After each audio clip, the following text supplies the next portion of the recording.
కానీ నేను చంద్రబాబు నాయుడు గారికి మరొక్కసారి కూడా చెప్తా ఉన్నా, ఒక చెడు సాంప్రదాయానికి నాంది పలుకుతా ఉన్నారు.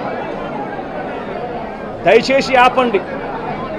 ఆపకపోతే మాత్రం ఎల్లకాలం మీరే అధికారంలో ఉండరు. అధికారం మారిన రోజున ప్రజలు చంద్రబాబు నాయుడు గారు చేస్తూ ఉన్న ఈ అన్యాయాలను చూసి శిశుపాలని పాపాలు పండినట్టుగా ఆ పాపాలు చాలా వేగంగా పండుతూ ఉన్నాయి. అధికారం మారిన రోజున తాను చేస్తూ ఉన్న ఈ చెడు సాంప్రదాయం తనకే చుట్టుకుంటుంది. ఈరోజు దెబ్బలు తగిలినా దెబ్బలు తిన్నా ప్రతి ఒక్కరూ కూడా రేపొద్దున ఇదే మళ్ళీ అటువైపున చేసేదానికి మీరంతటి మీరే బీజం వేస్తూ ఉన్నారు. ఇది సరైన పద్ధతి కాదు. నాయకులుగా ఉన్న మనలాంటి వాళ్ళం ఇలాంటివి ప్రోత్సహించాల్సిన పని ఎప్పుడు రాకూడదు, జరగకూడదు. దయచేసి చంద్రబాబు నాయుడు గారికి ఇప్పటికైనా చెప్తా ఉన్నా, చంద్రబాబు నాయుడు గారిని హెచ్చరిస్తూ ఉన్నాను, మరొక్కసారి మళ్ళీ హెచ్చరిస్తూ ఉన్నాను. ఇది కరెక్ట్ సాంప్రదాయం కాదు, దయచేసి దీన్ని ఆపమని చెప్పి రాష్ట్ర వ్యాప్తంగా భయాందోళన మాత్రమే క్రియేట్ చేసే దుర్బుద్ధిని చేసే దుశ్చర్యను ఆపండి అని మరొక్కసారి హెచ్చరిస్తూ చెప్తా ఉన్నాం. శిశుపాలను పాపాలు పండినట్టుగా వేగంగా జరుగుతూ ఉన్నాయి. తన పాపాలు పండడం అన్నది కూడా తను మర్చిపోతున్న సందర్భంగా మరొక్కసారి చెప్తా ఉన్నాం. ఇవెందుల ఎమ్మెల్యే ములాఖత్తులు అని జైలు దగ్గరికి వెళ్తూ నేను చంద్రబాబు గారిని హెచ్చరిస్తున్నా అంటూ పదే విమర్శలు చేస్తున్నారు.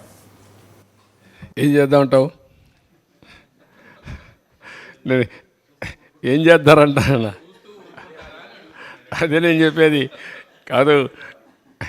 ఇట్లే మాట్లాడుతూ ఉంటారు. ఇప్పుడు ఇంకోటి గుర్తుపెట్టుకోవాలి, రాజకీయ ముసుగులో కరుడుగట్టిన నేరస్తులు వచ్చి రాష్ట్రాన్ని లూటీ చేసి ఆ లూటీ చేసిన డబ్బులతో ఎక్కడికక్కడ బ్రైవింగ్ ఇచ్చేసి వ్యవస్థలకే ఒక ఛాలెంజ్గా తయారైపోయారు.